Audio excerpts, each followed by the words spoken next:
Hello everyone and welcome to Be My Guest with me, Mary Honan, on Media TV, supporting the Samaritans, Limerick and Tipperary. And my guest today is Shane Cummins TCRG.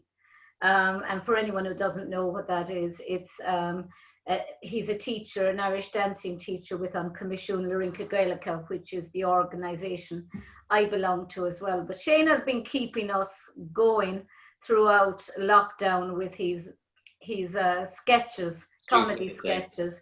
Shane, you're a natural. You're an absolute natural.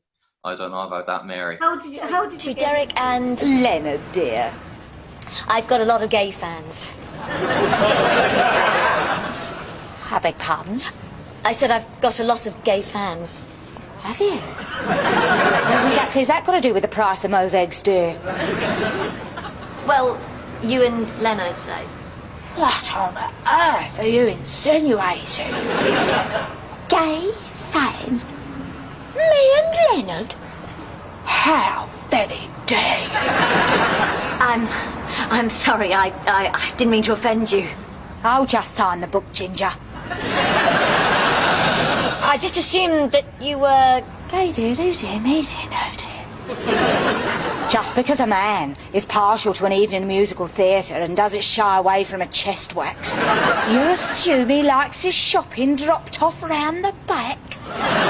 How did you get into doing... Firstly, how did you get into dancing? I got into dancing. Well, I wish I could sit here and tell you that I was one of these kids that saw Riverdance and fell in love. But that's not the case. I absolutely hated Irish dancing. And it was compulsory for us to do it in primary school. Yeah. So every Friday, every class, we'd get a half an hour and we'd go in and we'd have to learn our 1, 2, 3s and our hop 2, 3, 4, 5, 6, 7 and Drudgery for you. Hated it. I hated it. Then this one Friday evening, our house phone, I was at home and we were having our dinner and the house phone went. And it was Doreen Brown, the late Doreen Brown. Doreen Brown. And she said, "Is this Maria Cummins?" And this is my mum. I got your number from the principal of Shane's school and I just see a bit of potential in your son. I think you should come along to an outside class. So you can imagine me, I was kicking and screaming, "No way are you going to take me to an Irish dancing class? I hated it."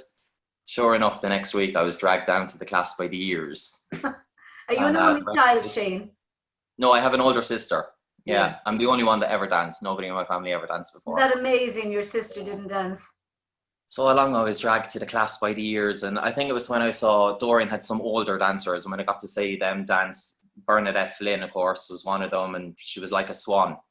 And I was hooked then ever since. And the rest is history. Here I am 26 years later, and it's still my... Bernadette is inspirational in you. Oh my God, actually. I'm a fabulous dancer. Yeah, but you were a fine dancer yourself, Shane. Competitively, you were very natural style. But carry on anyway. You stayed with Doreen for a long time, did you? I stayed with Doreen until Doreen got ill, yeah. And then there was Anne Whelan and Ogan Cashel. Anne is lovely. Took over Doreen's class when she got ill. And I danced with Anne for a couple of years, and then Anne retired from teaching. And then I danced for Anthony Costello in Limerick. So we used to trek down to Limerick 3 times a week. My mother is a saint. Absolute saint, because it was a long journey. You're in Cashel. Yeah, I think, well, now with the motorway, the new motorway, it's not that bad, but it was like an hour and a half drive there, 3-hour class, and then an hour and a half home. And what for you? What was that the turning point in you deciding, or was there a stage where for a long time, even in competition, you weren't interested in it, and suddenly it started to tick with you? Was it when you started to win that you started to get interested, or was it purely when you saw Bernadette Flynn dancing? Literally, I mean, I was only 4 years of age, and I still remember that moment. I still remember seeing Bernadette dance, and I thought, oh, maybe like, you know, this isn't just a couple of farmers doing 1, 2, 3s in a barn on a Friday night. This is like proper, this is how you do Irish dancing. So that's really when my interest started, 4 years of age. And then... Jack, I want you to draw me like one of your French girls. Wearing this. All right. Wearing only this. And then I think dancing with Anthony Costello. Anthony's such an amazing teacher. It was then I got an interest in teaching, and I knew he's very fastidious. He strikes me as being the type of a teacher that's very he was a school teacher. Principal, so you can he strikes me as being the type of person that would actually carry that discipline into his classes. And it was then I knew then I wanted to be an Irish dancing teacher and spend the rest of my life doing the jig. doing the jig. And at what stage did you decide to do you went on and did the shows after your competitive career? Yeah, so I did my Leaving Cert here in Roscrea in 2009. How did that go? Well? It went well, yeah. Everybody that's involved in dancing, somehow or other, I think they bring that discipline into school. Yeah, I think they realize that they've got to work and work. Yeah.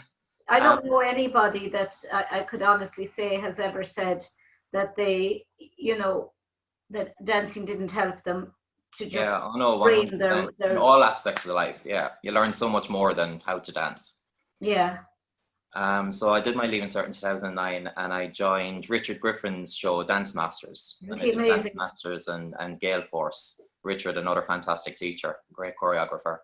Fabulous. And then in 2011, I joined the Castle Riverdance. Done some touring with Riverdance, and it was while I was touring in China with Riverdance, I was studying to take my TCRG exam. Not easy, sure it isn't, Shane? No, it's not easy, no. What was the hardest part for you? Wasn't the dancing. I mean, the dancing is in many respects, if you've been through the dancing scene, the dancing is fine. Yeah, that's the breed. Yeah. I think growing up for me, I was always in schools and there wasn't that many boys, so I never had the opportunity to do Cayley dancing. So really opening up that book. Yeah, that was for me as well. It was like learning a different language. I had literally I was starting from scratch. I had no. I did one team, one 8-hand and one a new invention, they call them. They're now dance drama, and no, a figure, I should say. Yeah. And that was it.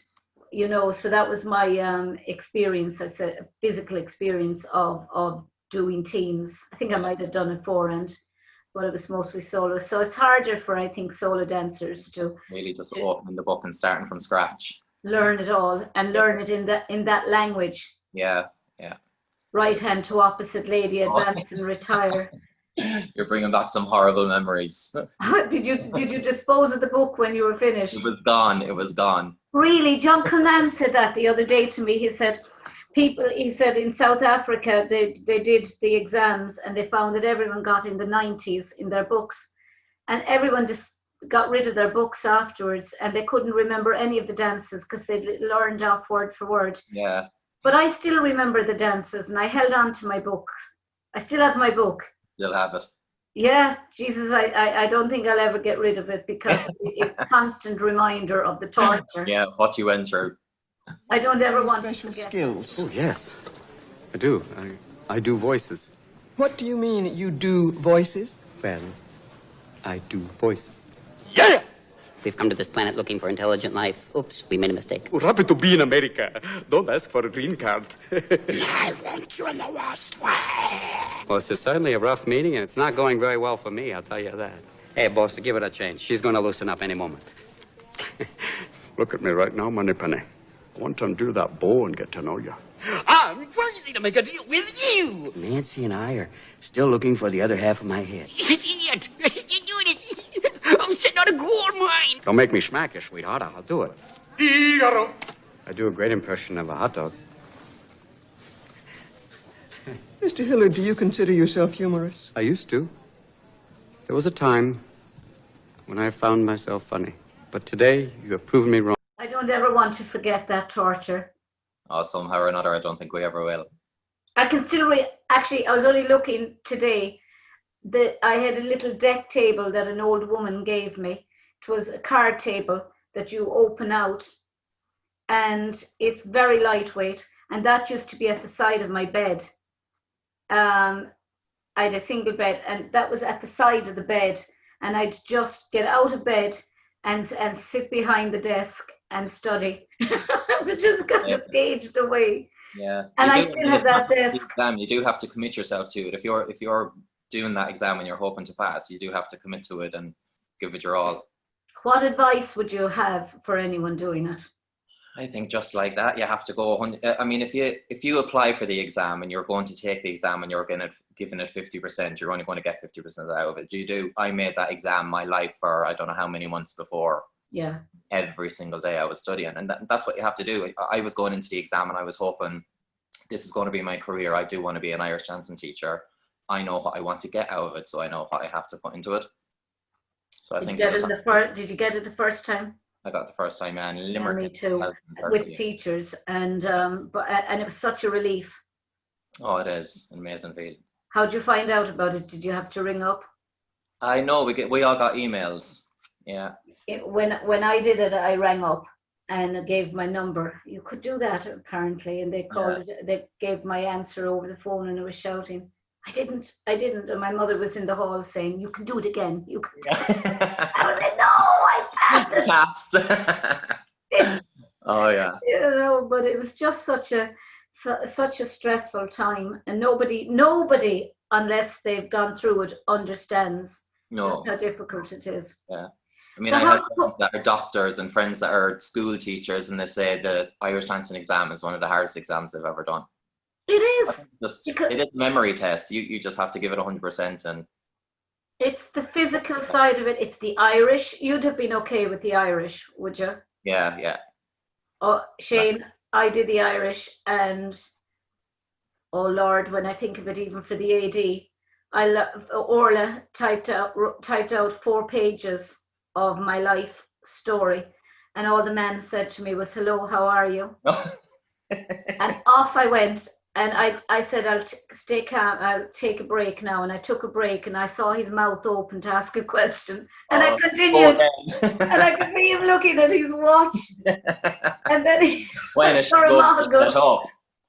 didn't shut up for the 20 minutes I was in there. I was pacing it to last 20 minutes. Yeah. Don't ask me any questions. And my mother was fluent. Go ahead. Do you know, but when I came from England and my dad came from England, she just didn't bother speaking it. Yeah. And she used to do my homework, if the truth be known. So any mark I got in my exams, it was my mother who did the paper at home for me. But she was cut out a few times. Yeah. The nuns would send for her and say, "Mara, you have to stop doing Mary's exam." Or not exam, a word of Irish. Paper. And she used to say, "Is my Irish rusty, sister?" "No, but your spelling is," because she'd have all the old Irish spelling. Right, yeah. And I'd go into school and I'd have it done, because she'd get so frustrated trying to help me, she'd end up just doing it for me. Yeah, I'll do it for you instead. Yeah, but I wish I could speak it now. It's an amazing language. Yeah. Then you went to England. You lived in England for a time. I did, yeah. When I left Riverdance, I set up a school in Newcastle upon Tyne in England. Did you enjoy that time? Oh, amazing, yeah. Yeah. Amazing experience. And I taught there then for 6 years. I just moved back to Ireland last summer. So in 2019, I moved back. 6 years, and you never lost your accent, Shane, thank God. I don't think there's any way of getting rid of this, Mary. I'm from the bog. When I heard you talking one day on the YouTube, I thought you were putting on your accent, because I was sure you'd have an English accent. Yeah. No. And I said, I mean, even when I first started teaching in England, all the kids used to take the piss out of me for saying 1, 2, 3. 3, yeah. Now I says that here 3. From Cork, and he says 1, 2, 3. 1, 2, 3, yeah. And all the kids used to look at me and say, "What's he saying about trees?" So then I had to cop on and say 1, 2, 3. So that. Yeah. Yeah, Pat always says that as well. 1, 2, 3. Yeah. And it's common to a lot of Irish regions, but but the thing is, you were voted the sexiest man on the internet at one stage. Could you believe that, Mary? Yes, Shane. Yes. Well, do you know And what? you can believe it. That's the thing about it, because you're such a poser. Look at them photos behind you. Look at those That's photos what Photoshop and does. the pouting. Look at this one. Well, I was only after getting a new haircut. You have to show off the new haircut, Mary. Was that after COVID? That was after COVID. Oh, you'd want to see me during COVID. Yeah. Amelia Rose would want my hair. Who? A proper wig. Yeah, I think we have some of those. Yeah. We have some of those ones with you with a wig on. Oh no. But and we'll get to them. But what was it like what did you think when you actually got that, when you were voted sexiest man on the internet? This is a sticky situation now, because I know you had a conversation with Brian Shinners yesterday. Yeah. And Brian Shinners is actually originally the sexiest man on the internet. Now, would you ever believe that the two most eligible bachelors on the internet are Irish dancing teachers from Tipperary? I know. Brian was so funny yesterday. There you go. Himself and Linda. There we have you. I have a photograph of you somewhere there. That's not me posing again, is it? Look at the wig. Oh, Mrs. Mulcahy. Mrs. Mulcahy. Yeah. God help us. She was a great woman, wasn't she? She was a legend. Yeah, it's an amazing photograph there, Shane. The one behind me. That's in Glenbarrow Waterfalls. Yeah. Yeah. Any excuse? So a great meeting today, guys. You know, it's quite strange being at home, isn't it? Working at home. As you can see, it doesn't hurt to make a bit of effort sometimes. Just stick to your routines, and I'm sure we'll get through this together. Let me know if you need me. Have a good day, guys. See ya. Bye-bye. Excuse for a pause. Oh, any excuse, God Almighty. I can't believe that the two of you got sexiest men on the internet. Two Tipperary boys. Two Tipperary. What's in the water? I don't know, Mary.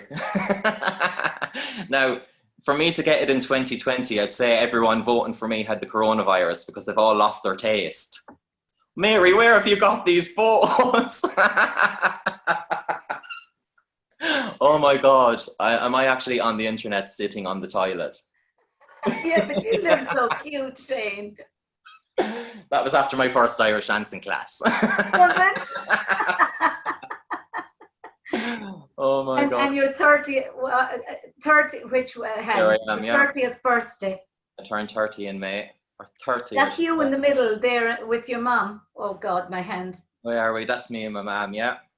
Isn't that so cute? And your sister. Yeah. Are you the baby? I'm the baby, yeah. Oh, she's, look, you know, it's obvious. And your first medals. They're my medals, yeah. I think 1990 Palace Green, a fashion Palace Green. Yeah, your mum used to label them all. Yeah, yeah. You won many after that. I'll be bringing all of those photographs out to the front in it. But, you know, I mean, the thing is, that's such a classic. Oh my God.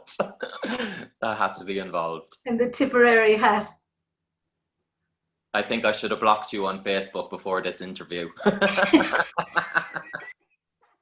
No, they're fabulous. That's another fabulous one. Where is it? Which end? There, with the little baby. My niece, Hallie, yeah. What's her name? Hallie. Hallie. Hallie, yeah. Oh, is she gorgeous? Your hair's a bit longer in that now, Shane. I wouldn't know you in it. But your mother worships you. She does. My mother's a saint. Yeah. You're very close. Yeah, we are. Have a good relationship. I suppose when you're going up and down the road and traveling all over the world, I mean, everything I did in Irish dancing, my mum did in Irish dancing, and the friends I got from Irish dancing, my mum got friends from Irish dancing, so she's had as much out of it as I have. Look at that photograph of you. Fesh mammy. And you know, still to this day, Mary, she's not one of these mums that ever knew anything about Irish dancing. I could come down from my set dance and she'd tell me, that was a lovely reel, Shane. She wouldn't have a clue. She wouldn't have a clue. But she went everywhere with me and she loved it, yeah. And the gas mask. Yeah. Oh, coronavirus wasn't getting me. So how has coronavirus, or how has it affected you? Do you know, how has it, it's completely disrupted you, I'd say, safe to say. Yeah, I mean, I came home to live in Ireland last summer, and I set up my dancing school here in Roscrea in September. And then 6 months later, I was, you weren't to know you were going to be closed down due to this global pandemic. Nobody had ever heard anything about it. And so 6 months later, I closed down. I haven't taught now since March. I think the 6th of March or something was my last class. Have you done any via Zoom? With it being mostly beginners, Mary, I didn't do any Zoom.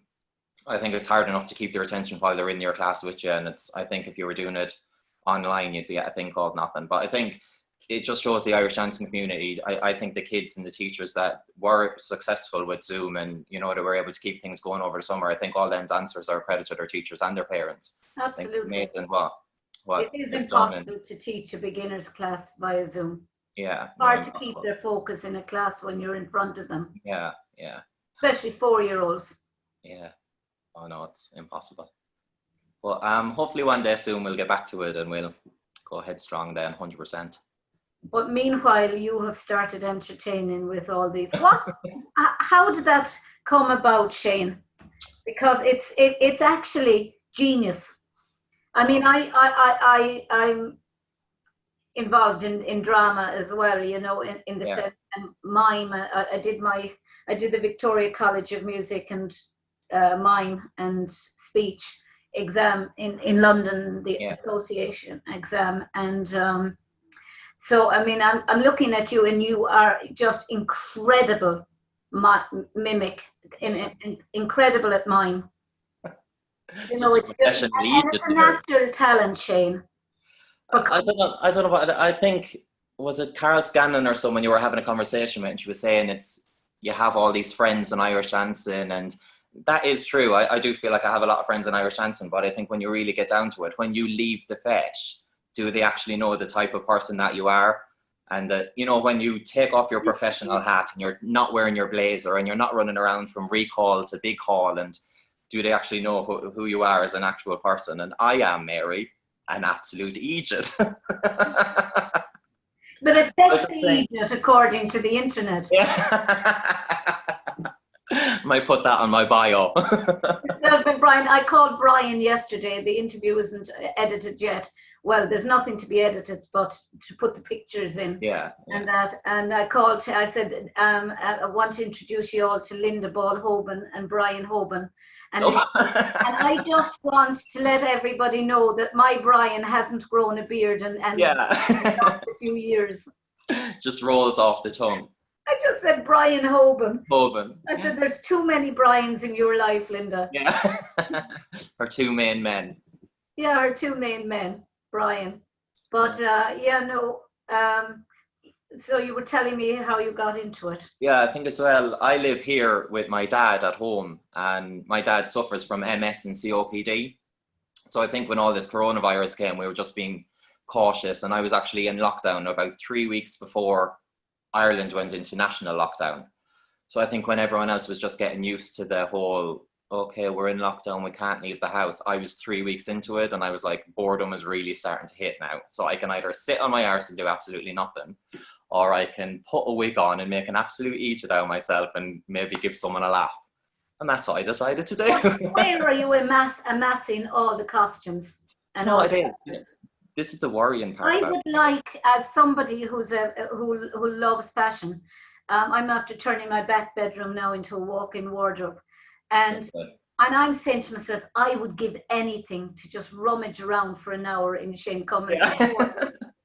And everyone kept saying to me, Shane, you must have next day delivery with all these costume shops. Must, that clown outfit. Mary, the worrying part about it is these were all just from my wardrobe.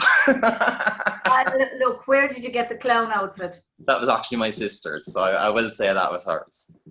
But yeah, that showed up once or twice, and this good old faithful, I mean, look, the wig. Do you know you have your own self-made props? The props, yeah. Did you think of going down the road of acting, Shane? To be honest, Mary, anything outside Irish dancing never really got a thought for me. I think it's just something that I enjoy. My close friends will know. After the feis, when I get back to that hotel room, I'm just acting the idiot. I always like to play up and make someone laugh, or to be honest, even if nobody else laughs, if I laugh myself, then it's a score. So what do you think you're going to, what do you think is going to happen for Shane Cummins after the lockdown happens? I think we'll go headstrong anyway back into the classes. Irish dancing is still my life. And it's been a big miss. I know everyone's been saying, you know, they miss teaching and they miss their friends. It's been a big miss. Obviously, we're nearly 6 months now since I started lockdown. And yeah, I just can't wait to get back to it and get going with the Shane Cummins Academy. Have you seen, Shane, have you seen much changes in Irish dancing since you started? Now, I mean, you're young, so you haven't, it's not so long ago that you were 4, but still there's a lot of changes, I'd imagine. I suppose, Mary, when you're in Irish dancing, you don't really notice the changes happen. And then you might look at an old photo that's from 2014 and think, oh my God, look at the size of them skirts on them dresses. And that's only going back 6 years ago. So I think while you're in it and you're just going fesh to fesh, I mean, when I'm a teacher and I have the students going and I'm at every fesh, you could see me anywhere. I think when it's your life and you're doing it every single weekend and you're teaching all week, you don't notice any changes happen. And then you look back at some photos and think, God, how did the girls wear them wigs? Or look at you'd want to see me in competition. I had this orange waistcoat. I looked like Fred Flintstone. Awful. No, I liked I can still remember, I can still remember you dancing. And you had a very natural style, very, did you wear the kilt? No, I never wore the kilt, no. What would you have liked to have worn the kilt?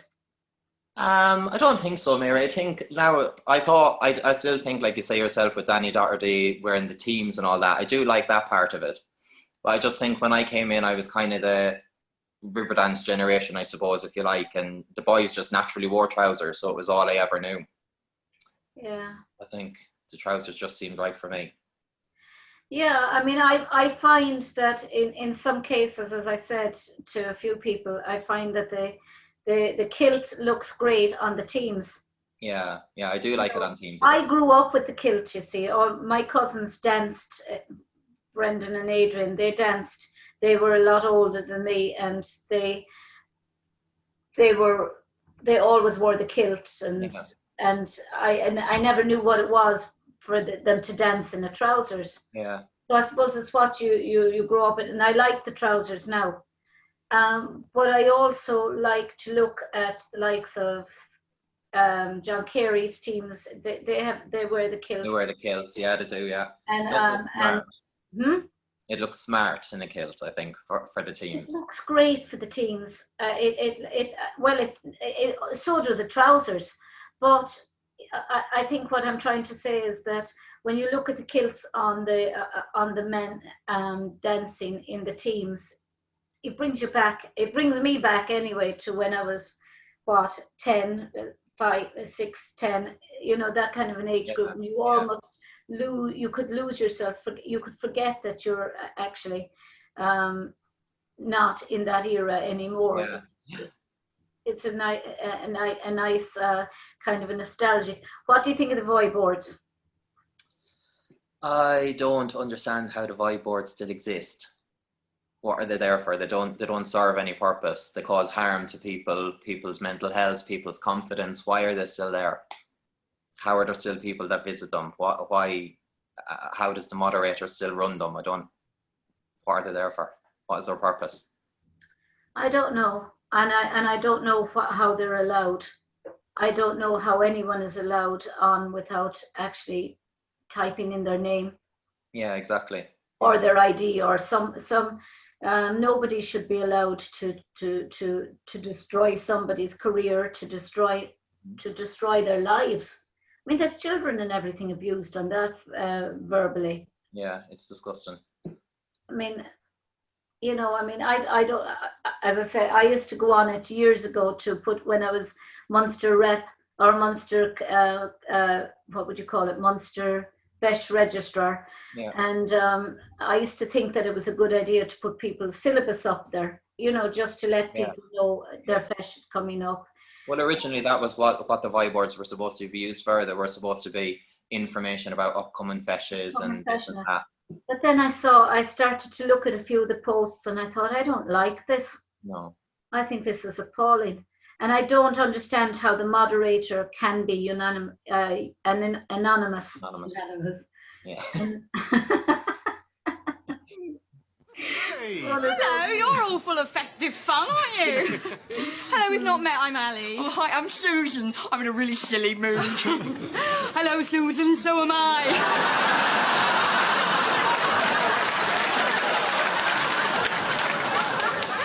Are you two in silly moods too? She's got a cleft palate.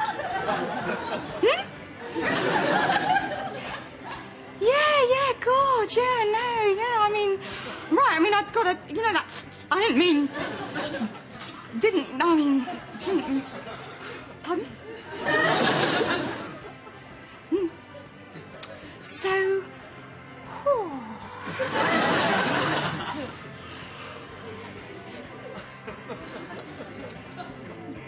ding dong merrily on. It's one of those days, Shane. Yeah. Anonymous. I don't know how they can remain anonymous. No, nor me. Or anybody that posts on it. If you have something to post and something to say, you should have to put your name. No, I understand that people probably feel that they can say something anonymously that they'd be afraid to say to their teacher, or they'd be afraid to say in front of friends. But the things that they're saying are vicious on that board. And you know, you should, if you're not happy in dancing, I just look at some of these posts and I think, why are these people involved in dancing if they don't really want, if they have no respect for it at all? Do you know, just if you were that deeply unhappy, I know if I thought that my child was being treated badly, I wouldn't allow my child to be treated badly. I'd take them and send them to hockey or something, or tennis. Different activity, yeah. A completely different activity. But it seems to me that it's the parents at times that, you know, the children love the dancing in most cases. And to be fair, there are a lot of parents out there that do love the dancing as well, and that are the most supportive parents. But I think any activity, you're always going to get. I've been lucky with the ones I had. Yeah, it's not just Irish dancing. If you have gymnastics, you're always going to have a parent that moans in gymnastics. If you have soccer, you're always going to have a parent that has something to say in soccer. I mean, it's not, we can't just label all Irish dancing parents. No. There are amazing support parents out there. I've been spoiled with the parents I had in my class. They were all lovely and totally respectful, and they just wanted their children to dance. Yeah. Yes, there were parents who wanted their children to win, obviously. And they wanted their children to do very well in competition, but they weren't pushy parents. Yeah. And they certainly wouldn't have gone on a volley board and slated another person's child. Yeah, no, 100%. What do you think, Shane, about the situation with the association rule? What do you think of the association? Do you think it's important that it's there?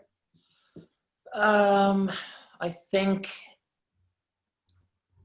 years ago, Mary, I don't think it was as an important thing. I think now with shows and with, I mean, I was the dancing generation. I was a child growing up as a dancer. I knew I wanted to be a teacher. Yeah. I now turned 30 in May. I know I want to be an adjudicator. Everyone that's coming up along the ranks are going to want to. I have so many friends in Irish dancing. When I'm an adjudicator, I'm then supposed to sit down and judge their kids. I can do that partially, but can everybody else? Can everyone sit down and honestly say, I am judging this child and I'm judging what I'm seeing in front of me? I do think if you're in Mary's class on a Friday, are you okay to sit down and judge Mary's children on the Saturday fesh? So I do think there are reasons that association rules are there. I do understand in Gary Healy's interview, he was talking about getting outside adjudication. You're paying attention to the interview. That there's an A1 for you now. Yeah, you see. Listening to the video. I do think that's a good idea. I'm not sure how it would work, but I'm open to listening to suggestions and thinking, you know, if there's other sports that are doing it, maybe look at Irish dancing and see, is it a possibility to have that done, to have other people train and be able to judge our kids. But I do He think was there's, saying, right now in the situation that Irish dancing is in, I do think there's a reason that there should be, and there is. Gary was saying that there like in other sports like ice skating, people train to be an adjudicator, and we train as well. But and then there were some people saying to me off camera, no one I interviewed, that why can't you have adjudicators who are just adjudicating and teachers who are just teaching, and have a separation of, if you're a teacher, you if you're an adjudicator, then you can't be a teacher, that kind of way. Yeah. But I can understand then people like Gary who say that there's so many restrictions that it's almost like you have two shops, and you have a hierarchy saying, well, Dunn's can't sell this because Aldi are selling it, and Aldi can't sell flowers because the florist is selling them. Yeah. It's kind of doing away with your individual. But I'm like you. I think you have to. I think what the commission is doing is showing parents that we're making an effort to try and be impartial. Yeah. It is difficult, and I do see, I think the one thing that's coming out of these interviews is the fact that people are able to talk. People are able to say what they think, and you find most of the time that you're agreeing with many sides. Yeah. I mean, I can see 100%, I can see Gary's point of view. See it from all different. But I can also see why the commission felt they had to bring in this rule. Is it the right rule? Is it too rigid? I'm not sure. You can see it from both sides. I can see it from both sides, but you wouldn't know that. You wouldn't know the Gary Healy side, or you'd know the commission side, but you wouldn't know the Gary Healy side unless you actually sat down and talked to him. Yeah. And found out that this is the way he's thinking, and you'd think, yeah, I can see that. I mean, it's stifling competition. What do you think of the? But what do you do? Do you know what is the alternative? Do you just let people go in and judge? Because at the end of the day, then it really is down to your own morals as a person. Yeah. Are you going to just go in and be strong enough to judge your best friends? Whatever you can go home and sleep with at night, but if you can go home and you think I done the right job there and I done the right thing, then you've done the right thing. Yeah, that's exactly it. Do you think that? What do you think about, say, the idea of other organisations joining? Competition. You know, Niall O'Leary was asking the question about open platforms where you could have, and I think what Niall was talking about, I could be wrong, but I think what he was talking about was that you could have Kogol judges judging commission, and commission judges judging Kogol, and you could have commission dancers and Kogol dancers competing against each other, CRN competing, and now there's different views. People have all different views to it. There's no one. None of the people I've spoken to have the same opinion. Yeah, I think maybe together. I do get when people say when you're together you're stronger and all this. My only thing with it is, my negative about the situation is the actual positive of Irish dancing. Irish dancing is so popular. So Irish dancing has now got so big. It's huge. After Riverdance and Lorda Dance and all that, Irish dancing blew up. So the numbers in our competitions and the numbers at the World Championships, if they were joined with all other organisations, our World Championships would be a month long. What I said to John Culnan, I said, can you just imagine Danny Doherty would be ecstatic? Yeah. He'd be well on his way to being a millionaire. I said to Danny, you'd be well on your way to being a millionaire, Danny. And we need 100 more globes, Danny. Yeah, I mean, imagine all the. It would be about 2 weeks for or 3 weeks to hold the world if it was all joined together, because we are both so big. But I mean, on a dancing side of things, I don't see how it couldn't work. I mean, I danced with dancers in Riverdance that were That's why I asked you. Folk dancers, and you would never know. The style difference that's in people's heads doesn't actually exist. No, and the same with those dancers, festival dancers in the north. Lauren Smith as well, during the COVID, keeping everyone going online, doing her videos. Absolutely amazing dancer, and she danced for a festival. Yeah. And it's a lovely feminine style, really, for the girls anyway. You know, I can't say I've seen much of it, only on YouTube. But so you wouldn't have a problem with, I wouldn't have a problem with it either. Of course I wouldn't have a problem with it. I just think it's so big. Yeah. I think, how popular Scotland is really the only negative with that situation with joining. How would it actually work with those numbers?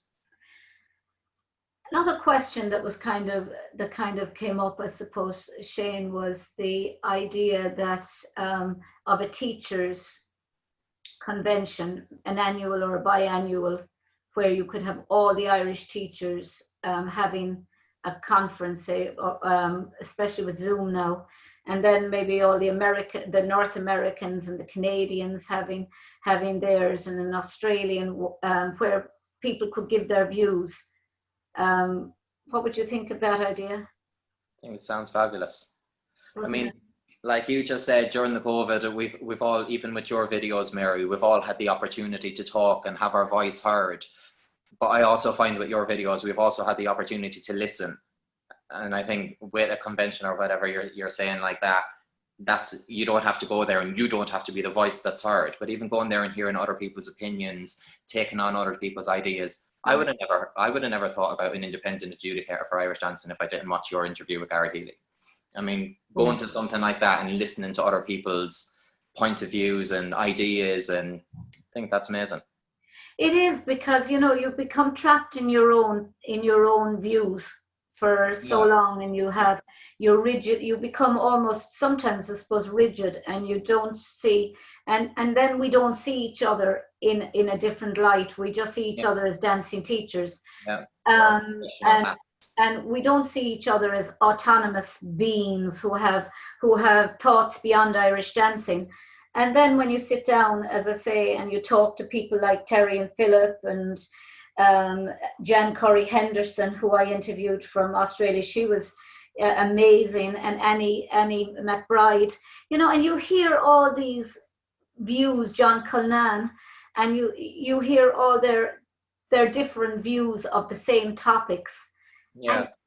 And so at some stage you look and you say, yeah, I can understand exactly why he would say, for instance, about the association rule stifling, because not everybody, as James McLaughlin was saying, treats teaches Irish dancing as a business. Some people teach it as a hobby. Some people teach it as a cultural promotion. Yeah. Americans tend to treat it as a business. So I can understand it perfectly how they would feel that being tied and told you can't do A, B, C, D, and E means that they can't work, especially when it is their livelihood. And that, because mostly here you're either a teacher or you have other careers outside of dancing. So I do think the interviews are helping, and I hope they're helping in that way to get people talking. But I was asking John about the idea, and he said, Mary, it's hard enough, he said, at a commission meeting with however many commission members are there to actually listen to everybody's opinion. Imagine if you had to be listening to every teacher's opinion in America and every teacher's opinion in Ireland. But it's not so long ago that when we were all, as John said, when we could be part of COGOL, we could also be part of commission. Yeah. And John was Mummy. Mummy. Timmy, what do you want? It's 4 a.m. Don't be mad, Mummy. I've pissed the bed. And John was Cogall, the O'Rourke's, the Nolans, they were all Cogall, and they were also Commission. Yeah. And then Cogall asked them to split with Commission, and John stayed with Commission and his sister, but nearly all the teachers in Cork went with Cogall, all the really good teachers. Yeah. And as he said himself, he would never have been an examiner when he was made an examiner if the split hadn't really happened, because most of the really good examiners went with Cogall at the time. Now, you know, if you could be part of the two organizations, if you could be part of on Cogall, and you had a child in your class that you felt would do better in Cogall competitions than they would in Commission. I kind of, you know, because not every child is going to win in Commission. Yeah. And or in Cogall, and some children are a better fit for. I don't know. It's an interesting subject, and probably one that wouldn't have come up only for Gary brought it to the fore like that. The idea that we're just stifling. We're also. What do you think of the idea, said Jimmy Smith, teaching and all these hornpipes now, and we're all learning from each other. We're all seeing other people's hornpipes, traditional hornpipes, and Amazing. Traditional sets, and Jimmy is coming on and teaching sets and teaching steps, and that's something that we didn't do when we were in before COVID. Yeah, but doesn't that just say a lot about the Irish dancing community as well? We're in a global pandemic, and everyone is still coming online and trying to make somebody laugh, or trying to teach them something, or, you know, putting out a dance challenge. Why don't you try this for your next week? So everyone's getting involved. It's amazing. But doesn't it also say something about the importance of collaboration? And I know I'm going back to that again, but that you lose out in if you're not allowed. One, you know, you're not allowed to video children video set dances and that, so you can't learn, you can't copy this. But if you have a good memory, you're going to remember all of the stuff, and you can't go into somebody's class and sit inside in somebody's class and learn from them. As was said to me, because you were with a few different schools, I was with a few different schools, and you learn from each of those teachers something that you bring into your own career. You say, oh, she taught her class that way, I'd like to be like her. But I also like to learn, I'd like to teach my children the way such a person used to do this or that. If the association rule can prevent that, and now we're seeing the reverse happening, because we are associating, if you like, with each other. Yeah. It's just that competitive scene-ness in there. I suppose all the restrictions are in place for one thing, and that is competition. And now that with the COVID-19, our competition is gone. So now it's just Irish dancing. It's just the pure love of Irish dancing. And I mean, we might as well be inside in each other's classes, if you like, because everyone is posting a video about their step and this step and that step, and our children dancing and this child doing, and David Gainey's collabs.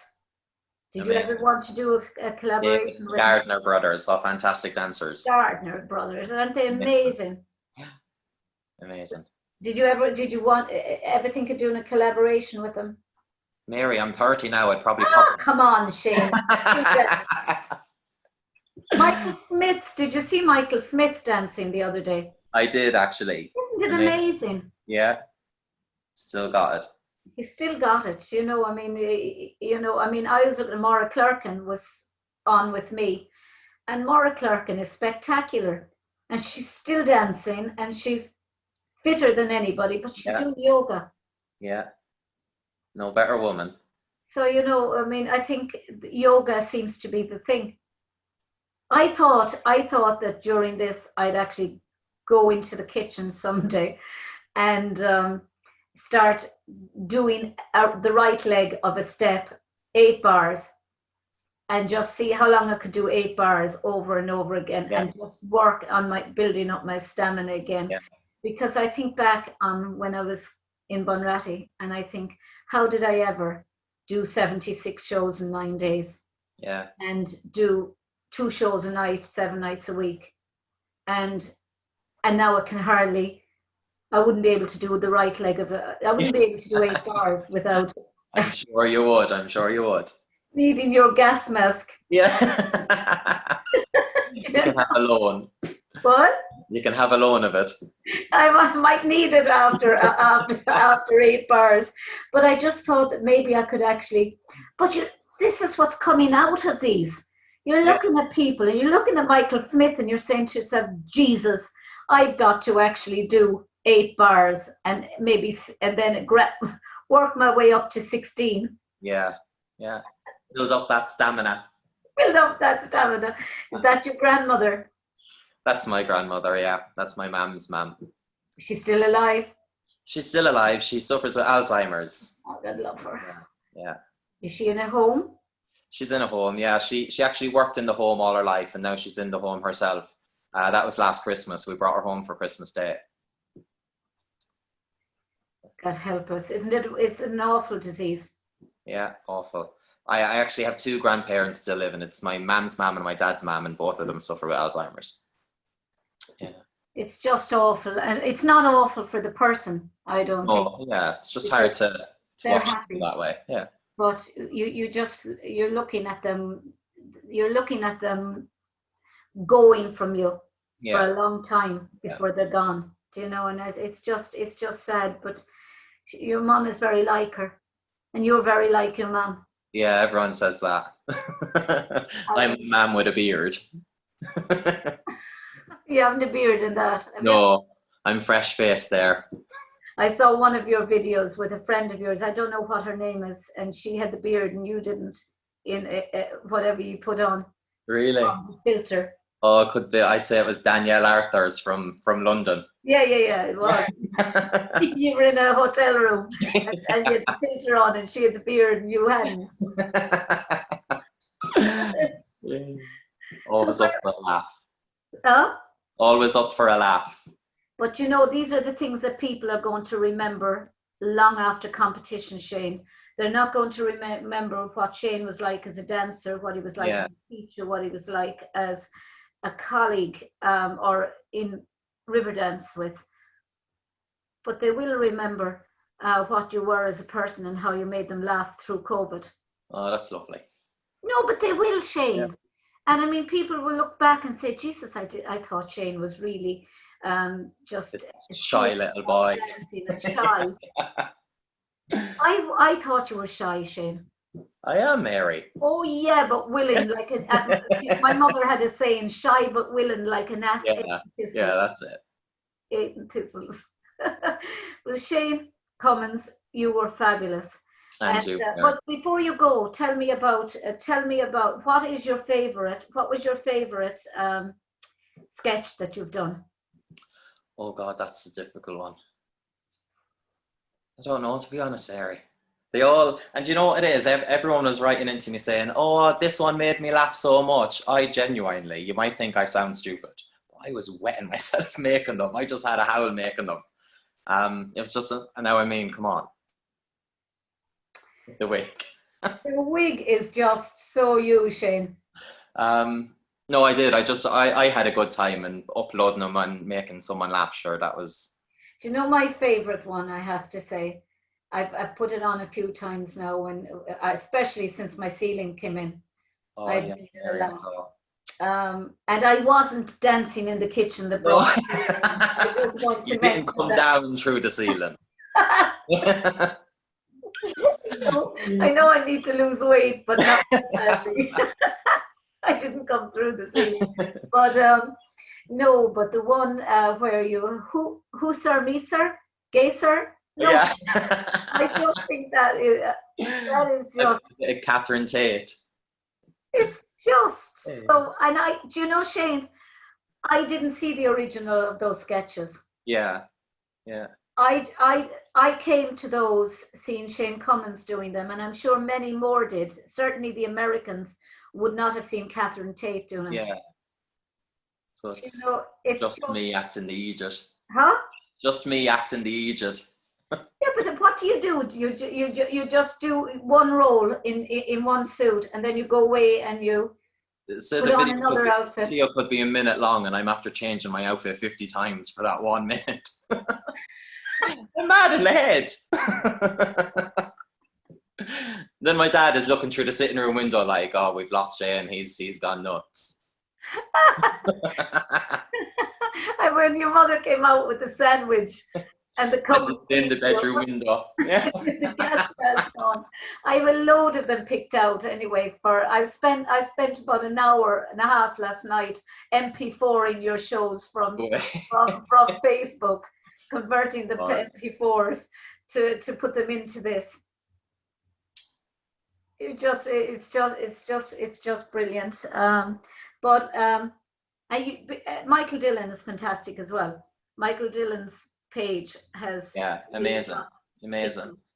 And like that as well, that's just another opportunity for people to voice their opinions or give ideas or help each other through what everyone's going. No Irish dancing teacher thought we were ever going to go through something like this. And I think just something as simple as a page that Michael Dillon set up has helped so many people and give people ideas of what you can do with your classes and how you can get your students through this. I think it's absolutely amazing. I mean, without Michael Dillon's page, people wouldn't realize that they could use Zoom and that to do shows. And before we go, what do you think of the idea of online feshes? Now, we have to make huge allowances for the fact that the timing would be slightly behind. Yeah. Not always on sync. Yeah, I don't think online feshes is as simple as a thing as what people think. I do think, like you say, with the feedback of the video and the sound, and I mean, kids having different spaces to dance in, there is a lot to go into it. I would hopefully say we are not going to have to wait that long to get back to a normal fesh. Do you think we'll get back to a normal fesh soon? Let's say goodbye to the global pandemic and get back to a hall drinking horrible coffee and getting our dancers ready. And Jesus, amen to that, Shane Cummins. I mean, I think what this has all taught us is to appreciate, I think, the rotten coffee. Yeah, exactly. And the fact that your child doesn't always get what they deserve. Sometimes, sometimes things are just going to not go like any of us in competition. There are days that'll go with you and days that won't go with you.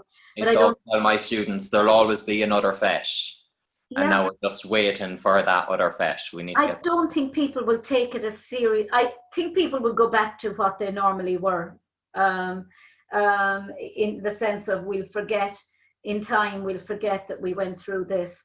But I hope we bring a healthy sense of understanding about who our colleagues are and who people are, because I mean, nobody would have known me anyway, really. They would have known me on a certain level to see me at a fesh and things like that, but professional level. But and I mean, people I went to dancing with certainly here in Ireland would have known, but and I wouldn't have known a whole lot of people only to see them at a fesh. And you have this, they're a world champion teacher and blah blah blah, and you'd salute. But I think COVID has forced us to actually get to know each other better, and to know what each of us thinks beyond, that we really are. And many people are annoyed about a lot of things, and at least they've got a chance to air their views, voice their opinions. Yeah, voice their opinions in a healthy way. Yeah. Well, Shane Cummins, that hour flew. Thanks so much for having me, Mary. You're a star. You're quiet. You're shy. But you know, you're like most comedians. Les Dawson was the same. Tommy Cooper the same. All these great comedians. They're very reserved outside of what they do, and then the monster is unleashed. Put a wig on them and a down outfit, and a monster is released. They're different people. Yeah. Well, Shane, thank you very much for being on. Thanks for having me, Mary. You're very welcome. And have a lovely time. Give my love to your mother.